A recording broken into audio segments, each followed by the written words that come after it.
les garde-bœufs. Ah oui, garde-bœufs. Des oiseaux qui viennent d'Afrique. Mais maintenant, on les trouve un peu partout, même en France. Hein.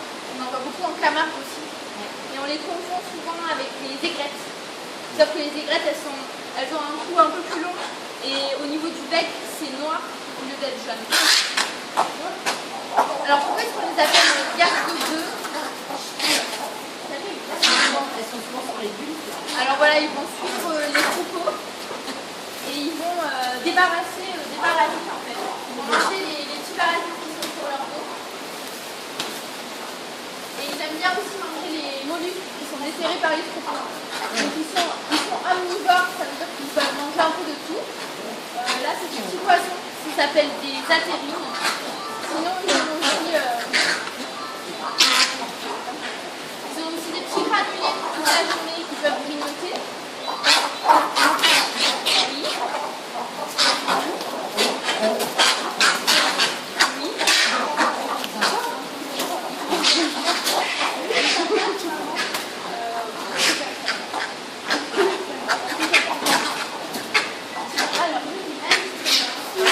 Ils ont des petits granulés de vitamines. Parce que quand ils volent, ça leur demande beaucoup d'énergie. Donc il faut qu'ils grignotent un peu toute la journée. Et en même temps, ils ont une digestion rapide, ça leur permet de ne pas être trop lourd pour voler. Alors ils aiment bien aussi aller manger les petits poissons qui sont dans les bassins. Ils peuvent manger aussi des insectes, des sauterelles ou des criquets. On leur met aussi des petits poussins. Ils mangent un peu de tout.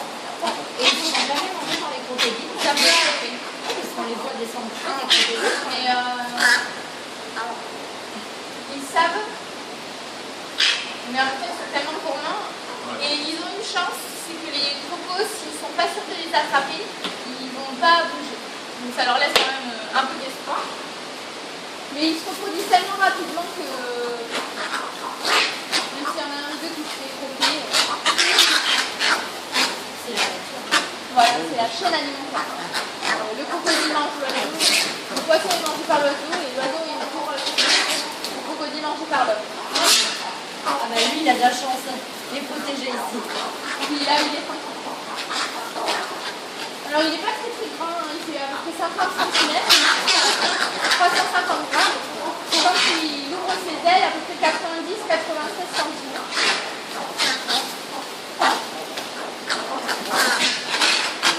Un sale caractère. Ouais. Ils sont toujours très à l'heure, hein, même sacrément en avance. Et après, il reste un petit peu pour voir si on n'a pas caché un peu de rab.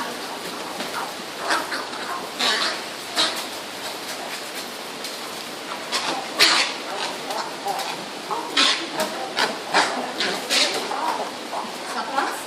Oui, en fait, c'est pas que ça pince, c'est même juste en donnant un coup de bec, ça fait très mal.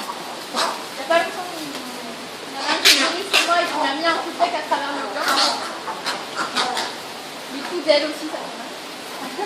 Alors pourquoi est-ce qu'il y en a qui ont... il y en a beaucoup, hein, qui ont le bec un peu coloré. La queue aussi qui est colorée et aussi les pattes. En fait, c'est parce qu'ils sont amoureux. Mais quand ils sont amoureux, c'est là qu'on peut reconnaître les mâles et les femelles. Parce qu'il n'y a que les mâles qui vont se parer d'une belle couleur, comme la plupart des oiseaux. Non? Alors,